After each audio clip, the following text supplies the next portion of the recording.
దేవుని యొక్క అతి పరిశుద్ధ నామానికి మహిమ కలుగును గాక.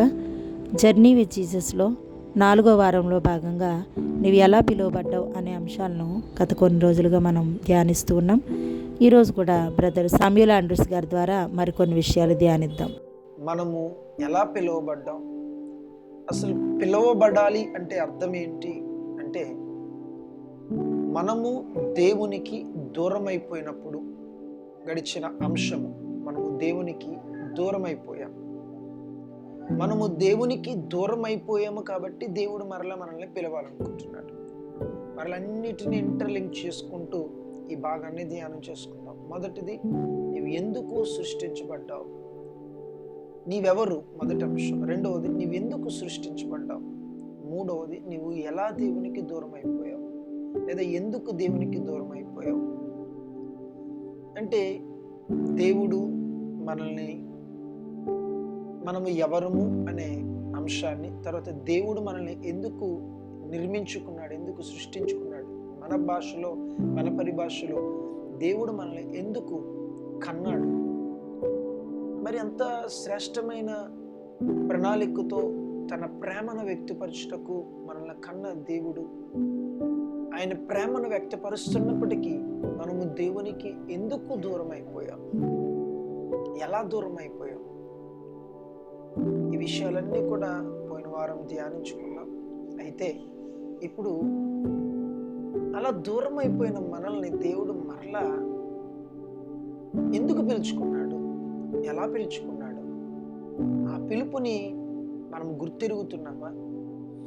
ఆ పిలుపుని గుర్తెరగడానికి దేవుడు హౌ హీ రిజాల్వ్డ్ ఎవ్రీథింగ్, వాటన్నిటిని దేవుడు ఎలా రిజాల్వ్ చేశాడు, ఈ విషయాలన్నీ కూడా క్లుప్తంగా నేను మీకు వివరించడానికి ప్రయత్నం చేస్తాను.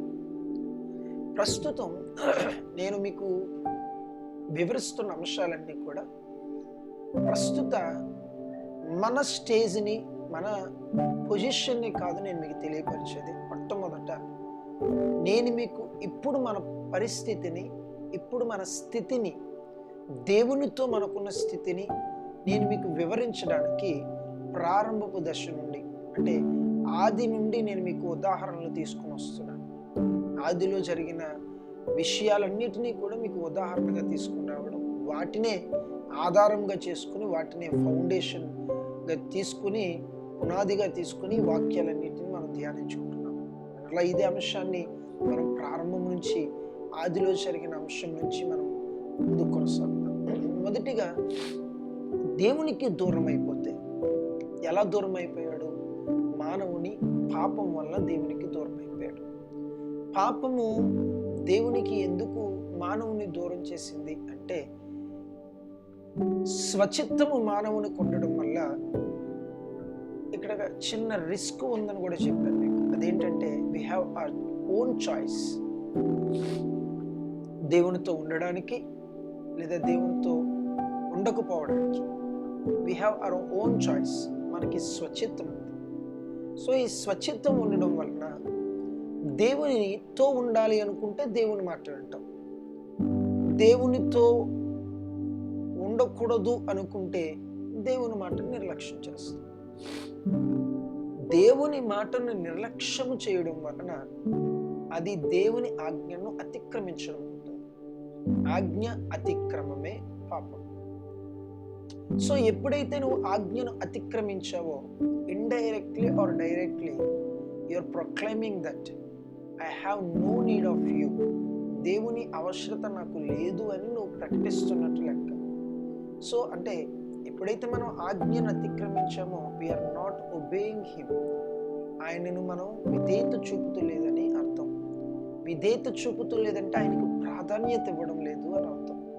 సో ఆయనకి ప్రాధాన్యత ఇవ్వడం లేదు కాబట్టి, ఆయన ఆజ్ఞను అతిక్రమించాము కాబట్టి మనము ఆజ్ఞాతిక్రమము పాపము, పాపము ద్వారా దేవునికి మనము దూరం అయ్యాము. సో మనమైతే దేవునికి దూరమై, నేను ఆదామును ఉదాహరణగా తీసుకొని చెప్తున్నాను. ఆదామైతే దేవునికి దూరమై తన ఇష్టానుసారమైన జీవితం జీవించడానికి అవకాశం లేదు. ఎందుకనంటే ఆదాముకి దేవుడు తప్ప వేరే ఆధారం లేదు, వేరే దిక్కు లేదు. వేరే సహాయమే లేదు. ఆదాముకు కానీ హవ్వకు కానీ వేరే తోడు లేదు. సో దేవునికి విషయం తెలుసు కాబట్టి దేవుడు పాపము చేసినప్పటికీ ఆదాముని దేవుడు తప్పు చేశాడని తెలిసినప్పటికీ ఆదాముని దేవుడు మరలా దర్శించడానికి ఏదైనా తోటకు రావడం జరిగింది. ఈవెన్ ఆదాము పాపములో ఉన్నప్పటికీ, పాపము చేసినప్పటికీ దేవుని ప్రేమలో ఏ మార్పు లేదు. దేవుని ప్రేమలో ఏ మార్పు లేదు. అందుకే ఆయన ప్రేమ ఎంత గొప్పది అనే విషయాన్ని మనం గ్రహించాలి. ఈవెన్ పాపము కూడా ఆయన ప్రేమ నుండి మనల్ని వేరు చేయదు. అది అంత గొప్ప ప్రేమ. పాపము మనల్ని ఆయన నుండి దూరం చేస్తుంది. అందుకే నేను ఈ మాటను మీకు చాలా పర్యాలు చెప్తూ ఉంటాను.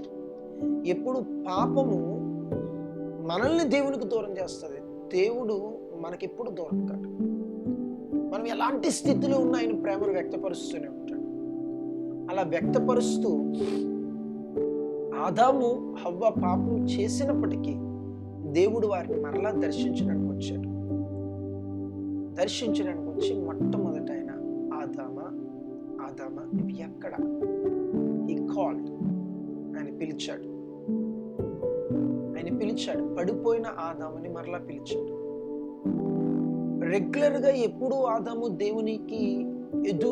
దేవునికి ముఖాముఖిగా ఎదుర్కొనేవాడు. దేవుని సహవాసంలో ఎప్పుడు ఆయన ప్రసన్నతలోనే, ఆయన సన్నిధిలోనే ఉండేవాడు. ఇప్పుడు ఆదాము దేవునికి దూరంగా, దేవునికి మరుగుగా ఉండవలసిన అవసరం వచ్చింది.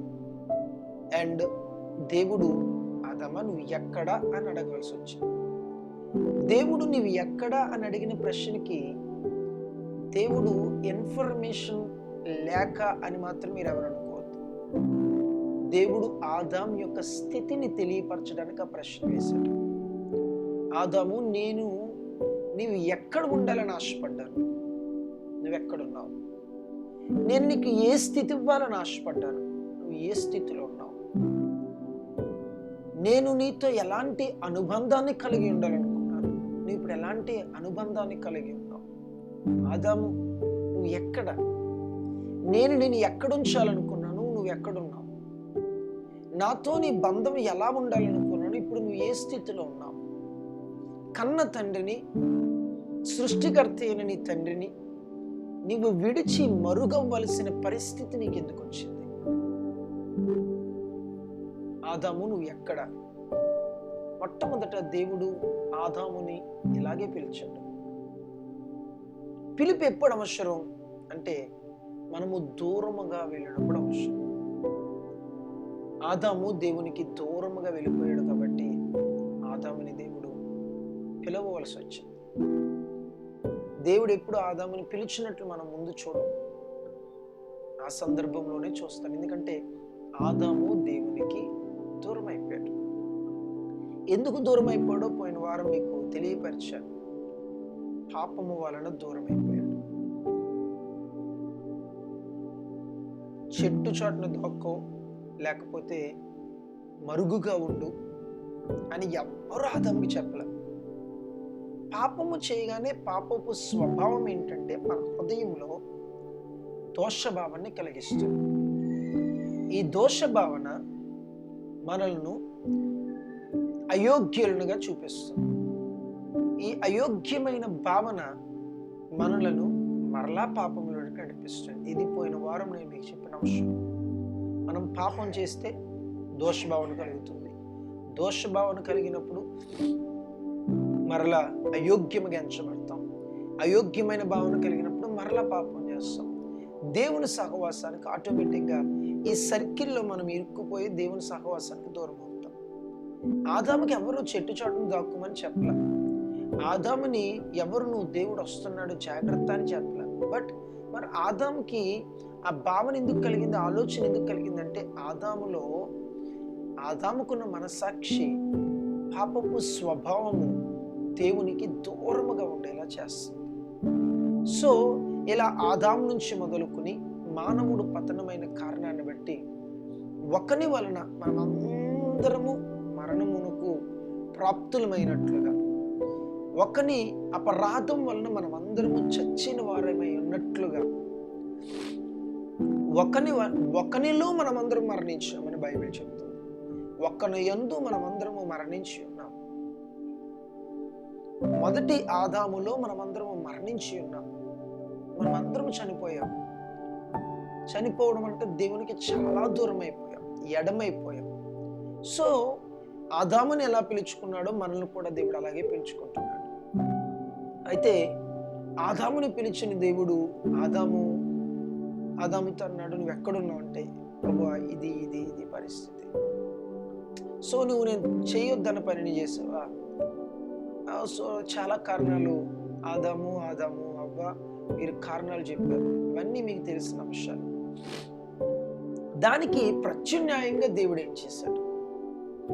ఆదామునకు అవ్వకు ప్రాయశ్చిత్తముగా ఒక బలినిచ్చి, వారి పాపమునకు ప్రాయశ్చిత్తముగా, ఎందుకనంటే పాపం వల్ల వచ్చే జీతము మరణము, ప్రాయశ్చిత్తముగా ఒక బలినిచ్చి ఆ జంతువు యొక్క చర్మాన్ని, అప్పటికే వారు ఆకులతో వారి దేహాన్ని కప్పుకున్నట్లుగా మనం చూస్తాం. అప్పుడు దేవుడు ఒక జంతు చర్మాన్ని వారికి వస్త్రములుగా తొలగించి వారితో మాట్లాడడం ప్రారంభించి వారికి తగిన చర్యలను ఇవ్వడం జరిగింది. ఇవన్నీ మనకి తెలిసిన భాగాలే. సో అక్కడ నుండి ఆదాము ఏదెను తోటలో నుండి దూరముగా ఉండిపోవడం జరిగింది. ఎందుకంటే దేవుడు వెంటనే పంపించేశాడంటే, సింపుల్గా మీరు అర్థం చేసుకోండి, పాపము కలిగిన వారు దేవునితో ఉండుట అసాధ్యం. It's not possible. ఎందుకంటే పాపపు కాన్షియస్తో పరిశుద్ధునితో ఉండటానికి ఏ డివైనికల్ లాస్ ఒప్పుకో. It will not be possible. లేదంటే నేను పాపం చేసిన దేవునితో ఉండగలను అని నువ్వు అనుకోవచ్చు, కానీ పాపము సో డేంజరస్. ఎంత డేంజర్ అంటే, దేవుని సన్నిధిని మనం అనుభవించకుండా చేస్తుంది. దేవుని సన్నిధిని మనల్ని ప్రవేశించకుండా చేస్తుంది. అందుకంటున్నాను, పాపానికి మీరు చోటు ఇవ్వకండి. పాపానికి ఏలుబడి చేసే అధికారాన్ని ఇవ్వకండి. అది నిన్ను దేవుని ఎదుట అయోగ్యంగా ఎంచదు. పాపానికి ఆ కెపాసిటీ లేదు. కానీ పాపానికి ఉన్న ఒక కెపాసిటీ ఏంటంటే, నీ మనసాక్షిని కలిపిరి చేసేస్తుంది. నిన్ను చాలా అశాంతిలోనికి నడిపించేస్తుంది. It will be so tough. చాలా కష్టమైపోతుంది ఆ సమయంలో. నీకు దేవునికి దగ్గరగా ఉండడం చాలా కష్టమైపోతుంది. దేవుని సన్నిధిని అనుభవించడం చాలా కష్టమైపోతుంది. దేవుని ప్రసన్నతను అనుభవించడం చాలా కష్టమైపోతుంది. ప్రార్థన చేయడం కష్టమైపోతుంది. వాక్యం చదవడం కష్టమైపోతుంది. మందిరానికి వెళ్ళడం కష్టమైపోతుంది. పాపము చాలా ఇబ్బందులు మనకు కలిగిస్తుంది. చూడండి, అంత శ్రేష్టమైన ప్రసన్నతలో ఆదాము ఉండు కూడా దేవుని సన్నిధి నుండి బయటికి, ఏదేని తోట నుండి బయటికి వెళ్ళిపోవాల్సిన అవసరం వచ్చింది. శ్రేష్టత నుండి శ్రమలలోనికి అడుగు పెట్టవలసిన పరిస్థితి వచ్చింది. దేనికి? మీరు ఆలోచించండి. దేవుని ప్రసన్నతను అనుభవించకుండా ఏది చేస్తుంది మనల్ని? మీరు ఇప్పుడు ఆలోచించండి. ఆదాముకి దేవునికి మధ్య ఏమి, పాపము తప్ప ఇంక వేరే ఏముందని అంత దూరం వారికి ఏర్పడింది? కేవలం పాపం, కేవలం పాపం. సో ఆ పాపము స్వభావము లేదా పాపముకున్న నేచర్ మన హృదయాలని, మన మనసాక్షిని చాలా గలిబిలి చేస్తుంది. మన కాన్షియస్ని దేవునికి దూరమైపోయినట్లుగా మార్చేస్తుంది. అందుకే ఈ పాపం విషయంలో చాలా జాగ్రత్తగా ఉండాలి. సో ఇప్పుడు దేవుడు ప్రత్యామ్నాయాన్ని ఆదాంకి ఇచ్చినప్పటికీ ఖచ్చితంగా దేవునికి ఎడమగానే ఉండాల్సి వచ్చింది. ఎందుకనంటే పూర్వపు ఆ స్థితిని పొందుకోవడానికి కోడెల మేకల రక్త అర్పణలు వారి పాపానికి ప్రాయశ్చిత్తంగా కుదరదు. తాత్కాలికమైన సహవాసానికి, తాత్కాలికమైన ప్రత్యామ్నాయానికి మాత్రం వారి అర్పణలు సరిపోతాయేమో కానీ శాశ్వత కాలము వీరు చేసిన పాపములకు సంపూర్ణ విమోచన, విడుదల సాధ్యపడుతుంది. అందుకే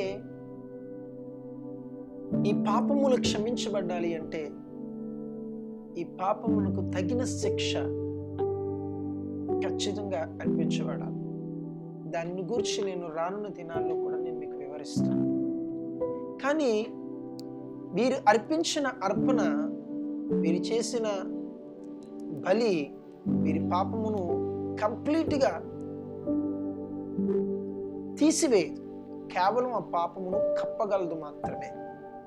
సో అలా ఆ పాపాన్ని కప్పడం వలన ప్రస్తుతానికి there is a choice to communicate with God. దేవునితో సహవాసం లేదా దేవునితో మాట్లాడడానికి మాత్రం వీరికి అవకాశము దేవుడు కలిగించాడు. కానీ స్వేచ్ఛగా దేవునితో జీవించడానికి మాత్రం అవకాశం లేదు. సో అవకాశాన్ని కొనసాగించడానికి ఇప్పుడు వీరు చేసే ప్రతి పాపమునకు శిక్ష పడుతుంది. కాబట్టి వీరు చేసే ప్రతి పాపానికి, అందుకే చూడండి, హేబేలు ఈ ఫార్ములా తెలుసు కాబట్టి, లేకపోతే ఈ విధానము తెలుసు కాబట్టి, ఈ దైవికమైన చట్టం తెలుసు కాబట్టి దేవుని యొద్దకు హేబేలు శ్రేష్టమైన అర్పణ తీసుకొచ్చాడు. శపితమైన భూమిలో నుండి శ్రేష్టమైన సంపదను కయ్యోను తీసుకొచ్చాడు.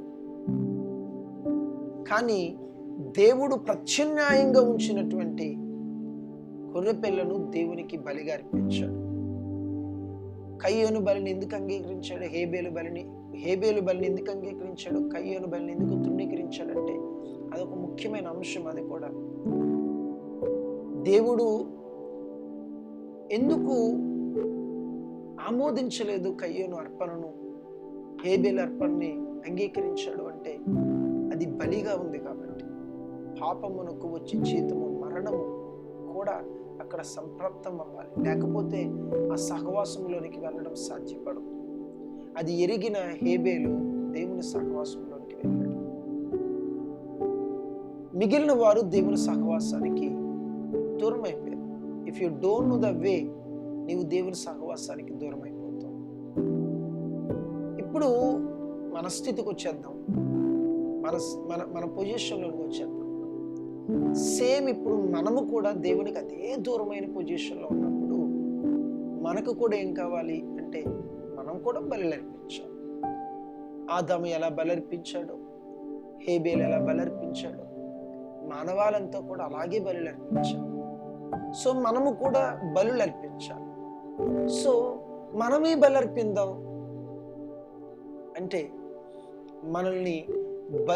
మనము బలులు అర్పించే వారిగా కాకుండా దేవుడు శాశ్వత కాలమునకు సదాకాలము నిలుచు ఒకే బలిని మన కొరకు సిద్ధపరిచి యేసుక్రీస్తుని తన ప్రియ కుమారుణ్ణి భూలోకానికి పంపించి మనందరి పాపముల ప్రాయశ్చిత్త నిమిత్తం, మనందరి దోష క్షమాపణ నిమిత్తము, మనందరికీ విమోచన క్రయధనముగా యేసుక్రీస్తు మన కొరకు బలిగా అర్పించబడ్డాడు.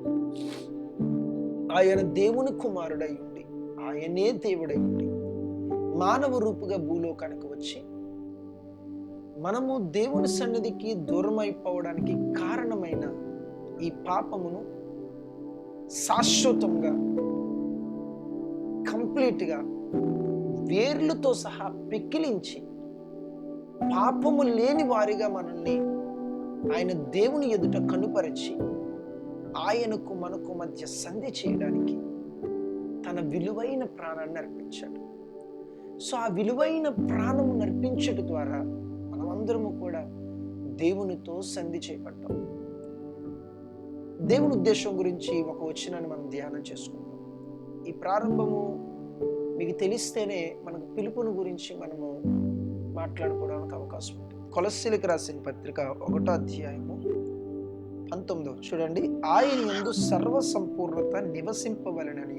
సర్వ సంపూర్ణత అంటే కంప్లీషన్ ఆఫ్ గాడ్స్ ప్లాన్. దేవుని ఉద్దేశం కంప్లీట్ చేయబడటానికి. అందుకే అంటున్నాను, మనము సర్వ సంపూర్ణతలో ఉన్నాం.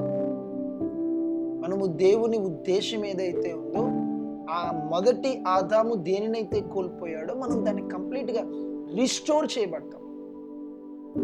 కంప్లీట్గా రిస్టోర్ చేయబడతాం.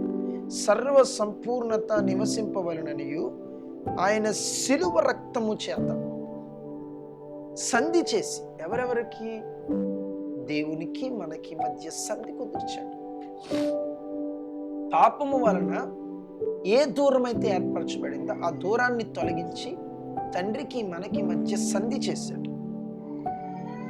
శిలువ రక్తము చేత సంధి చేసి ఆయన ద్వారా సమస్తమును, అవి భూలోకమందున్నవైనను పరలోకమునందున్నవైనను, వాటన్నిటినీ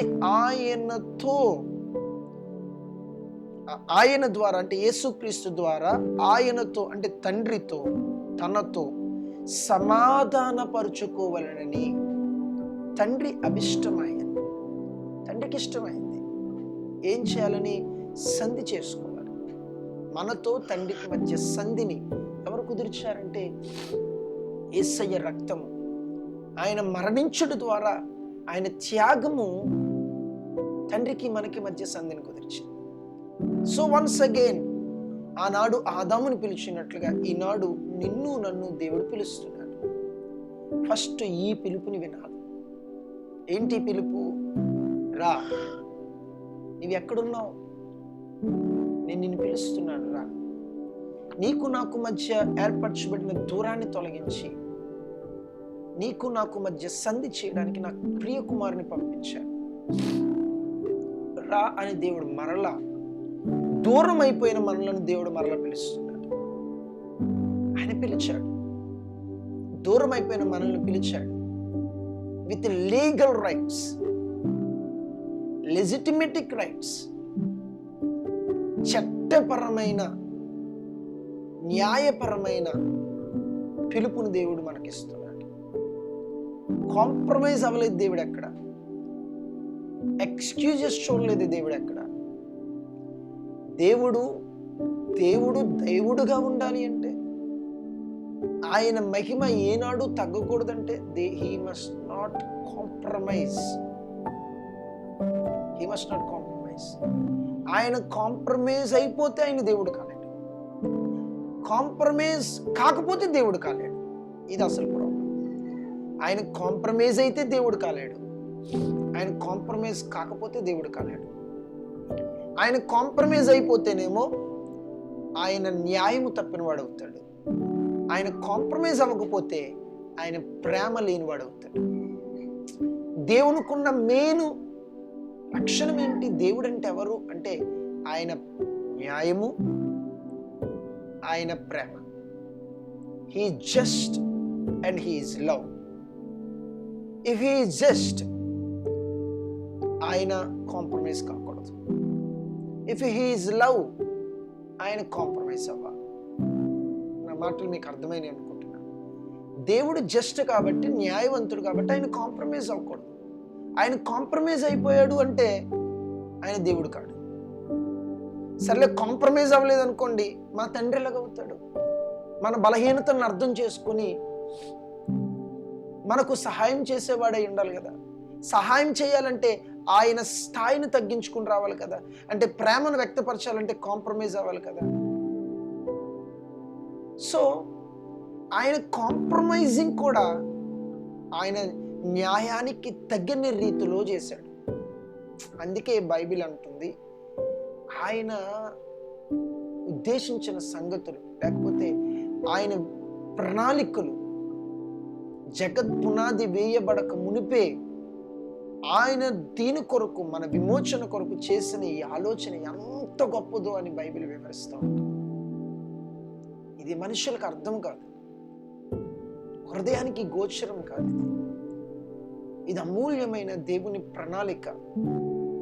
మనల్ని విమోచించాలనే ఈ ప్రణాళిక ఆదిలో వేశాడు దేవుడు. ఈ ప్రణాళిక కరెక్ట్గా మనుషులకి ఇప్పుడైతే ప్రవక్తల ద్వారా, మోషే గ్రంథముల ద్వారా, దేవుడు పరిశుద్ధాత్మ ద్వారా మనకు బయలుపరిచాడు. ఎఫెసీయులకు రాసిన పత్రికలో ఉంటుంది, మనకు బయలుపరిచాడు. ఇప్పుడు ఈ మర్మము అన్యజనులమైన మనకు తేటపరచబడింది. కానీ ఒకనొక టైంలో ఈ మర్మం ఎవరికీ అర్థం కాదు. ఎందుకనంటే అంత గొప్ప ప్రణాళిక దేవునిది. ఆయన న్యాయమును తగ్గక, ప్రేమను తగ్గక, రెండిటిని ఈక్వలైజ్ చేసుకుంటూ, రెండిటిని సరిచేసుకుంటూ, ఆయన దైవము దైవత్వమును కాపాడుకుంటూ మనల్ని ఆయన దగ్గరికి చేర్చుకోవాలనుకున్నాడు. అలా ఆయనకు దగ్గరకు చేర్చుకోవాలనే ఉద్దేశంలో నుండే యేసుక్రీస్తుని మన కొరకు పంపించి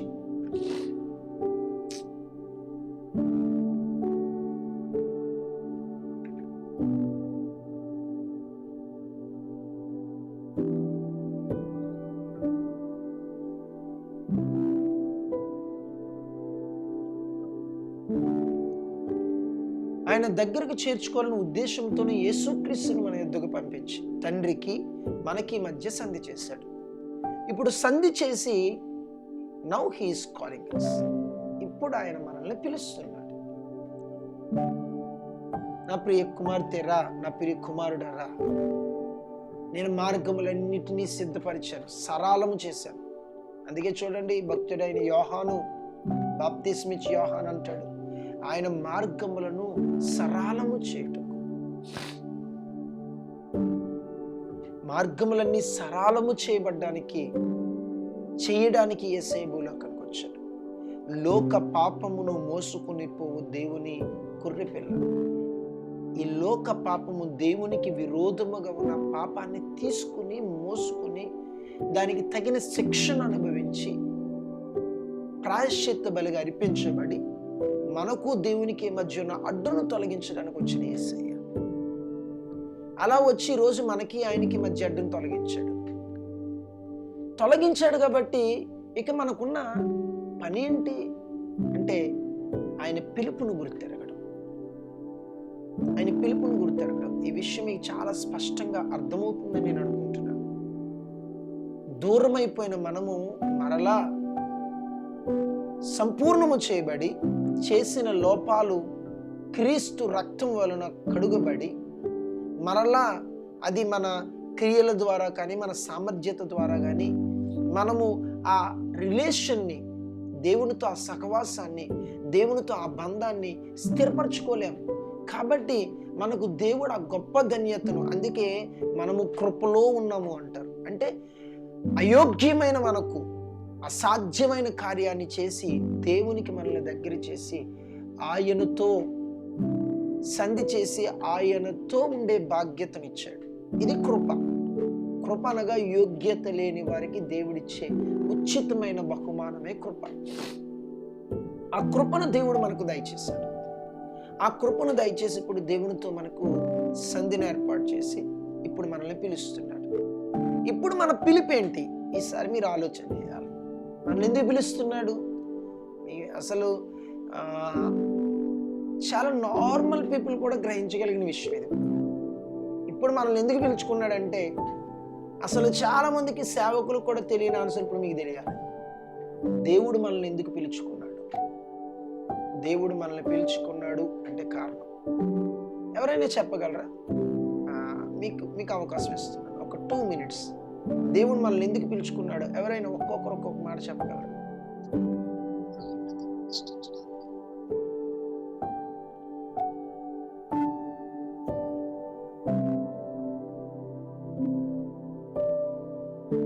ప్రయత్నం చేస్తారు ఎవరైనా చెప్పడానికి?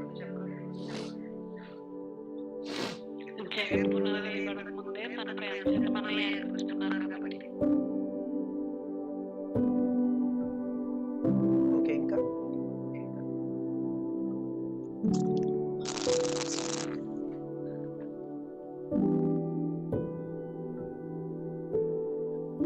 దేవునికి దూరస్తులుగా ఉన్నటువంటి మనల్ని సమీపస్తులుగా చేసుకోవడానికి దేవుడు మనల్ని ఏర్పాటు చేశాడు. Very good. ఇంకా ఆయన చిత్తాన్ని నెరవేర్చి వెరీ గుడ్, వెరీ గుడ్. ఇంకా ఆయనతో ఎల్లప్పుడూ కలిసి ఉండడానికి. వండర్ఫుల్, వండర్ఫుల్ నాన్న, వెరీ గుడ్. ఇంకెవరైనా?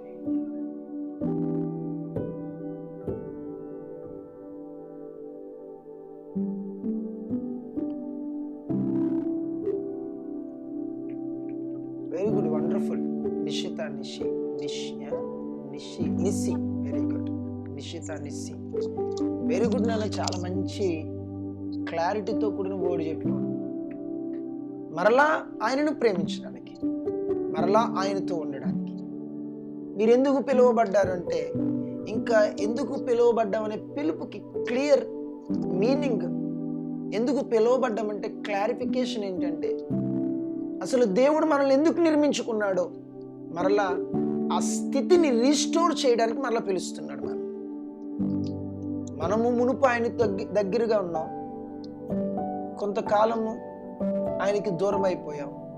మరలా క్రీస్తు కృపను బట్టి ఆయన మనల్ని పిలుచుకుంటున్నాడు. దేనికంటే నువ్వు ఏ స్థితిలో నుండి పడిపోయావో ఆ స్థితిలోనికి నీవు రావాలి.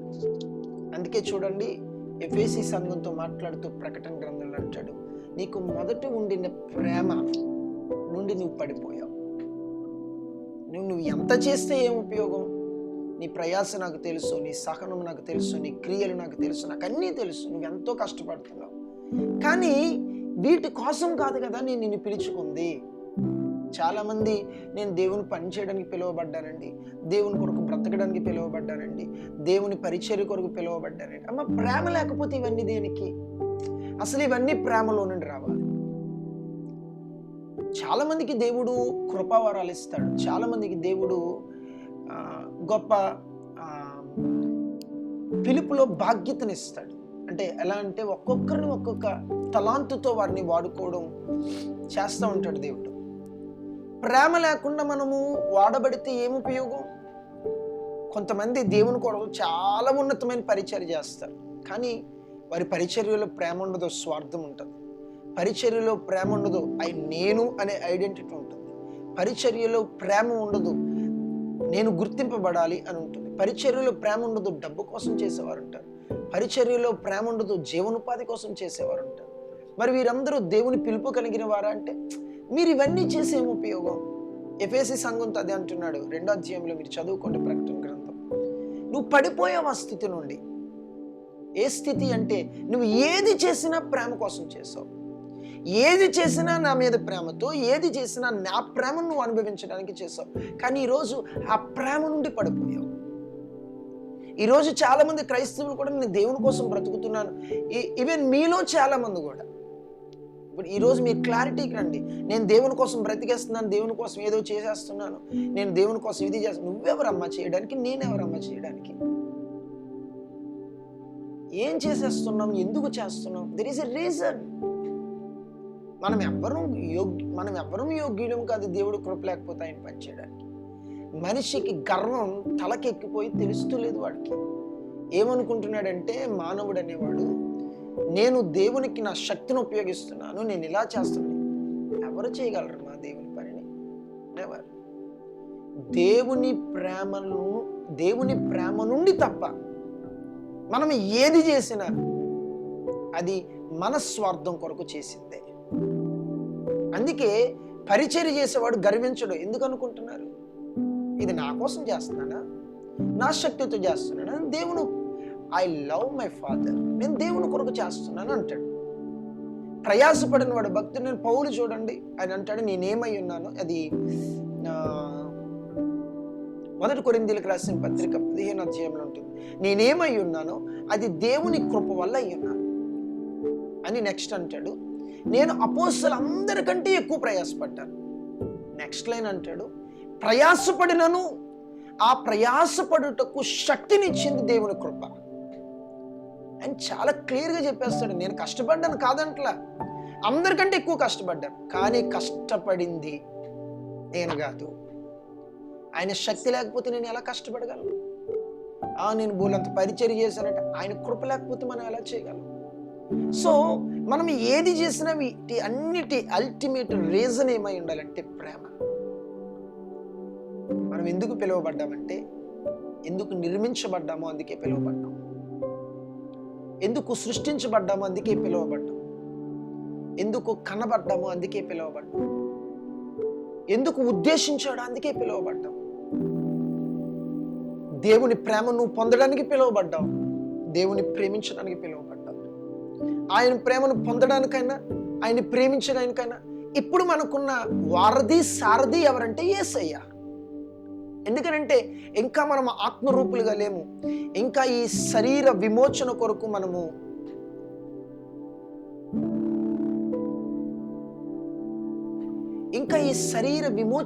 మనం ఇంకా ఇబ్బంది పడతానే ఉన్నాం.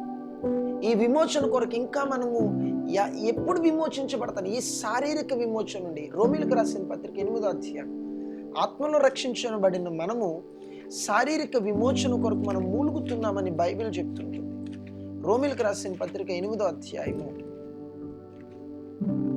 23వ వచనంలో ఉంటుంది. అంతేకాదు ఆత్మ యొక్క ప్రథమ ఫలములు నొందిన మనము కూడా దత్తపుత్రాత్మ కొరకు, అనగా మన దేహము యొక్క విమోచన కొరకు కనిపెట్టుచున్నాం. ఇలా మన దేహము యొక్క విమోచన కొరకు కనిపెడుతూ మనలో మనం మూలుగుచున్నాం. సో ఇంకా ఈ శారీరకమైన విమోచన రాలేదు, మన ఆత్మ రక్షించబడింది, శారీరకమైన విమోచన రాల. ఈ శారీరకమైన విమోచన కొరకు మనం వేచి ఉన్నాం, ఎదురు చూస్తున్నాం, మూలుగుచున్నాం. అయితే ఈ శారీరకమైన విమోచన వచ్చే వరకు తండ్రికి మనకి మధ్య వారధిగా, ఒక నిచ్చెనగా యేసయ్య ఉన్నాడు. సో ఇప్పుడు తండ్రి ప్రేమను మనం అనుభవించాలన్నా, మన ప్రేమను తండ్రికి కనపరచాలన్నా మనకు మధ్యవర్తి ఎవరై ఉన్నారంటే యేసయ్య. అందుకే 1 కొరింథీయులకు రాసిన పత్రిక 1వ అధ్యాయము 9వ వచనంలో, 1 కొరింథీయులకు రాసిన పత్రిక 1వ అధ్యాయము 9వ వచనంలో మాట్లాడుతుంది.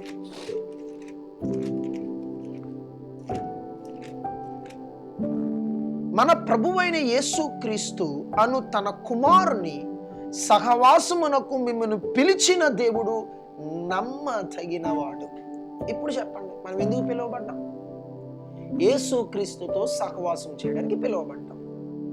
ఇందుకు యేసుక్రీస్తుతో సహవాసం ఎందుకు చేయాలి? అల్టిమేట్ రీజన్, దేవుణ్ణి ప్రేమించాలన్నా, దేవుని ప్రేమను పొందాలన్నా మనకున్న సోర్స్ యేసయ్య ద్వారానే. He is the source for us. He is the ladder for us. దేవునికి మనకి మధ్య కమ్యూనికేషన్ ఛానల్ ఎవరంటే యేసయ్య.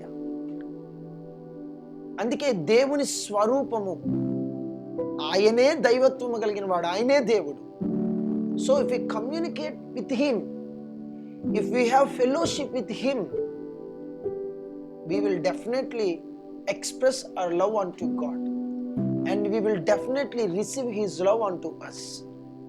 మనము దేవుని ప్రేమను పొందుకోవడానికి, మనకున్న ప్రేమను దేవునికి వ్యక్తపరచడానికి యేసుక్రీస్తు వారే మనకు నిచ్చెనగా, వేగా ఉన్నాడు. అందుకే ఆయన అంటాడు, నేనే మార్గమును, నేనే సత్యమును, నేనే జీవం, నా ద్వారా తప్ప నువ్వు పరలోక రాజ్యానికి వెళ్ళడానికి మాత్రమే కాదు, even to communicate with God ఆయన ద్వారానే జరగాలి. అందుకే నువ్వు యేసయ్యతో ఎంత సహవాసాన్ని కలిగి ఉంటే నువ్వు దేవుని ప్రేమను అంత పొందగలవు, నువ్వు దేవుని అంత ప్రేమించగలవు. దేవుని ప్రేమను ఇంకా తెలుసుకోవాలంటే ఇంకేం చేయాలి? యేసుక్రీస్తుతో ఇంకా సహవాసంలో బలపరచబడి. ఇప్పుడు మీరు ఎందుకు పిలువబడ్డారు అంటే, ఎందుకు నిర్మించుకున్నాడో, అక్కడ నుంచి పడిపోయాం కాబట్టి మరలా అక్కడికి రావడానికి పిలుచుకున్నాడు. సరే, ఎందుకు నిర్మించుకున్నాడు? మనందరికీ తెలిసిన విషయమే. From the abundance of his love. ఆయన ప్రేమ కాబట్టి ఆయన ప్రేమను వ్యక్తపరచుకోవడానికి,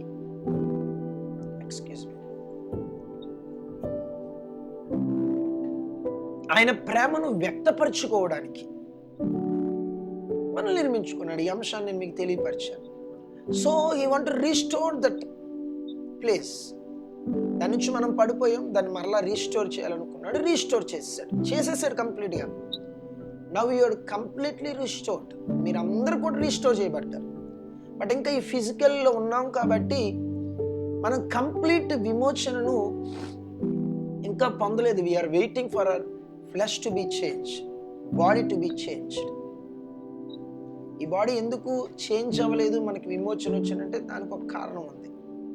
సో ఆ అంశాన్ని ఎప్పుడైనా అవకాశం ఉంటే చెప్పడానికి ప్రయత్నం చేస్తాను. సో మనకి ఇంకా ఈ ఫిజికల్ విమోచన జరగల. విమోచన జరిగింది అనుకోండి, ఆ విమోచన ఎలా జరుగుద్దంట, ఈ దేహాన్ని తీసేసి మహిమా శరీరాన్ని మనకి ఇస్తాడు. అప్పుడు ఇంక కంప్లీట్ అయిపోయినట్టే. ఇంకా డైరెక్ట్గా మనం ఏం చేస్తామంటే, ఇంకా మధ్యలో ఎవరు ఉండరు. డైరెక్ట్ మనం ఏం చేస్తామంటే తండ్రి, కుమారుడు, పరిశుద్ధాత్మ త్రియేక దేవునితో మొదటి ఆదాము ఏ అనుభవాన్ని కలిగి ఉన్నాడో ఆ అనుభవాన్ని కలిగి ఉంటాం. మరి ఇప్పుడు ఎందుకు లేమంటే ఇప్పుడు ఇదిగో ఇందులో ఉండిపోయాం. దట్ ఈస్ ద రీజన్ అంతే. లేదండి నేను దేవునితో ఉండాలనుకుంటే చచ్చిపోవడం ఏమన్నా అంతే. That is the only way. నేను అర్జెంటుగా దేవునితో లిటరల్గా ఉండాలనుకుంటే చచ్చిపో, నీ ఆత్మ అక్కడికి వెళ్తాడు. కానీ ఇక్కడ విషయం ఏంటంటే నువ్వు చచ్చిపోవడానికి కుదరదు. ఎందుకంటే ఈ జీవితం ఎవరు ఇచ్చారు? దేవుడు ఇచ్చాడు. నీ ప్రాణం నీలో ఉన్నంత వరకు you have to go through everything what is coming in to your life. నీ జీవితంలోకి వచ్చే ప్రతి దానిని నువ్వు ఎదుర్కొంటూ వెళ్ళాల్సిందే. అందుకే ఆత్మహత్యలు అనేవి చాలా తప్పు. ఎందుకనంటే ఈ శరీరము నీది కాదు. ఇది ఈ శరీరములో దేవుని నివాసం ఉంది. ఈ దేవుడు నివాసం చేస్తున్నాడు ఈ శరీరం. నీ ఇష్టానుసారంగా నువ్వు ప్రాణాన్ని తీసేసుకుని నేను పోతాను, నేను ఉండనంటాను కుదరదు. దేవుడు నీకు ఇచ్చిన ఈ జీవితాన్ని ఆయన నిర్ణయించినంత వరకు ఉండాల్సిందే. సో అలా ఉండడం ప్రారంభిస్తేనే నువ్వు బ్రతికినంత కాలము దేవుని కొరకు బ్రతుకుతూ మరణించిన తర్వాత ఈ శరీరంలో జీవించిన జీవితమే దేవునితో నువ్వు ఎలా ఉండాలి, ఎక్కడ ఉండాలి అనేది డిసైడ్ చేస్తుంది.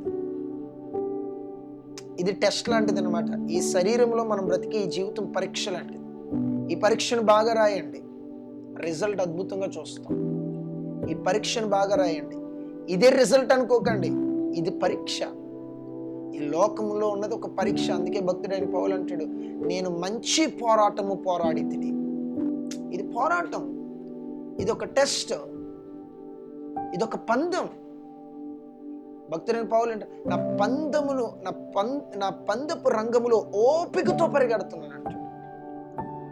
ఈ పందపు రంగం ఇట్స్ ఏమంటారు దాన్ని, ఇదొక టెస్ట్, ఇదొక పరీక్ష. జీవితం అంతా కూడా చూడండి, ఎర్త్ లైట్ ఏం చేస్తూ ఉంటాడు అంటే తన ఎదుట ఉంచబడిన ఆ పందపు రంగంలో ఓపికతో విజయాన్ని సాధించడానికి పరిగెడుతుంటాడు. ఒక్కడే విజయం సాధిస్తాడు, ఆ ఒక్కడిని నేను కావాలని పరిగెడతాడు. సో అలా పరిగెట్టడానికే దేవుడు మనల్ని ఈ లైఫ్లో ఉంచాడు. This life declares what we have to be, what we are going to be. ఈ లైఫ్ డిసైడ్ చేస్తుంది. అందుకే మీకు ఇవ్వబడిన అవకాశాన్ని సద్వినియోగపరచుకోండి. సో దేవుడు మనల్ని పిలుచుకున్నాడు కాబట్టి, ఇంకా ఈ శరీరంలో ఉన్నాం కాబట్టి, ఈ శరీరంలో ఉన్న మనకు ఆయనతో ఉండడానికి ఏం చేయమంటున్నాడో ఆలోచించండి. మిమ్మల్ని పిలుచుకున్న దేవుడు మరలా కోల్పోయిన స్థానాన్ని మీకు ఇవ్వడానికి ఆయన ఏం చేయమంటున్నాడో ఆలోచించండి. సింప్లీ ఒక వచనంతో చెప్పేశాడు, నా ప్రేమను మీరు పొందాలన్నా, మీ ప్రేమను నాకు వ్యక్తపరచాలన్నా there is only one and only source, ఆయనే యేసయ్య. మీరు ఆయన సహవాసంలో ఉండండి. నేను ఎందుకు పిలుచుకున్నాను మీకు అర్థమైంది. నేను మిమ్మల్ని ప్రేమించడానికి, ప్రేమించబడ్డానికి పిలుచుకున్నాను. నేను మిమ్మల్ని ప్రేమించాలన్నా, మీ ప్రేమను నేను పొందాలన్నా సోర్స్ యేసయ్య, నా ప్రియ కుమారుడైన యేసయ్య. ఆయనతో సహవాసము కలిగి మీరు ఉంటే, మీరు ఆయన్ని ప్రేమిస్తే మీరు నన్ను ప్రేమించినట్టు, ఆయన ప్రేమను మీరు పొందితే నా ప్రేమను మీరు పొందినట్టు. అందుకే మనము యేసుక్రీస్తుని సహవాసంలో ఉండడానికి పిలువబడ్డాం. మీరు యేసయ్యతో ఎంత క్లోజ్గా ఉంటే మీ మొదటి స్థితిని, మీ మొదటి పొజిషన్ని మీరు అంతగా రీచ్ అవుతున్నట్లు లెక్క. మీకు సింపుల్గా చెప్తున్నాను, if you want to taste the purest form of God's love, be intimate with Christ. దేవుని నిజమైన ప్రేమను చూడాలంటే ఏం చేయాలండి అంటే, సింప్లీ దేవుని నిజమైన ప్రేమను చూడాలి అంటే యేసయ్యతో సరి అయిన సహవాసాన్ని కలిగి ఉండాలి. ఏది చేసినా ప్రేమతోనే, ప్రేమ ద్వారానే, ప్రేమ మాత్రమే ప్రొడ్యూస్ చేయలేమన్నా. అవి డీడ్స్ కావచ్చు, పరిచర్య కావచ్చు, పని కావచ్చు, సహాయం కావచ్చు, ప్రార్థన కావచ్చు, ఏదైనా it must be from the source of your love for God. దేవుని ఎడల మీకున్న ప్రేమలో నుండి ఇవన్నీ పుట్టుకు రావాలి. సో ఆ ప్రేమను కలిగించుకోవడానికి మీరు ఈ సహవాసాన్ని కొనసాగించండి. ఈ సహవాసములో మీరు ప్రయాణం చేస్తే మీరు ఖచ్చితంగా ఆ మొదటి స్థితిని అందుకోవడానికి మీరు ఖచ్చితంగా సాధ్యపడుతుంది. ఆ మొదటి స్థితిలోనికి వెళ్ళడానికి అవకాశం ఉంటుంది. దేవుడు మిమ్మల్ని పిలుచుకున్న పిలుపుకు తగినట్లుగా మీరు బ్రతికిన వారు అవుతారు. ఇంకా శ్రేష్టమైన అంశాలు ఉన్నాయి, రేపటి దినం ధ్యానించుకుందాం. దేవుడు మిమ్మల్ని దీవించుగాక. God bless you.